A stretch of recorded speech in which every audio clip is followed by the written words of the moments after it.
If you know you can drive to work in 30 minutes, and today it took an hour because of other cars slowing you down, you'd probably say the traffic was horrible. People hate wasting time, and in the US, this is almost a top priority, if not the top priority when it comes to transportation projects. How can we get people from place to place in less time? Well, we increase speed. Roads can be designed in different ways to increase speed with things like more lanes, wider lanes, fewer curves, and higher speed limits. But naturally, any increase in speed always causes a decrease in safety if a collision were to occur. This is simply a matter of physics. At higher speeds, stopping distances are increased, and if a crash occurs, a greater difference in speed results in greater impact forces. Vehicles are designed to absorb some of that force, and roads can be designed to minimize the risk of a crash occurring in the first place, but inevitably, this is a correlation dictated by physics. This is especially true for those outside of the protection of a vehicle. But why do we really need high vehicle speeds in the first place? Well, because we want to get between places in less time. We covered the time already, but let's look at the between places part of this. When we look at the US as a whole, we see lots of low density development.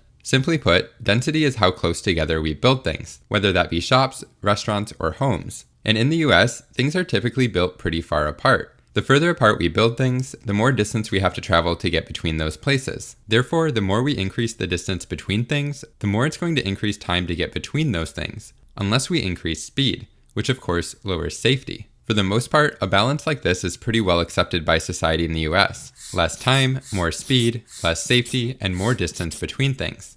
And as a result, this is how a lot of the US was built and how it continues to grow in a lot of places. But growth isn't tolerated very well with this balance. When communities grow by sprawling outward with houses and businesses far apart, it forces residents to drive for most things. As traffic volumes grow, the roads reach capacity, leading to congestion and slower speeds. Of course, this decrease in speed increases the amount of time to get between places. We could accept this as the cost of building large spread out communities with driving as the only option to get around. But this typically isn't tolerated very well by society because we've prioritized saving time and increasing speed, meaning many of our roads were built to allow us to drive fast. This sets our expectation that we should be able to drive fast, and when it doesn't live up to those expectations, like going 10 miles per hour on a highway designed for 70, we consider this a problem. But when you think about it, it's really just a trade-off of how we've built our cities.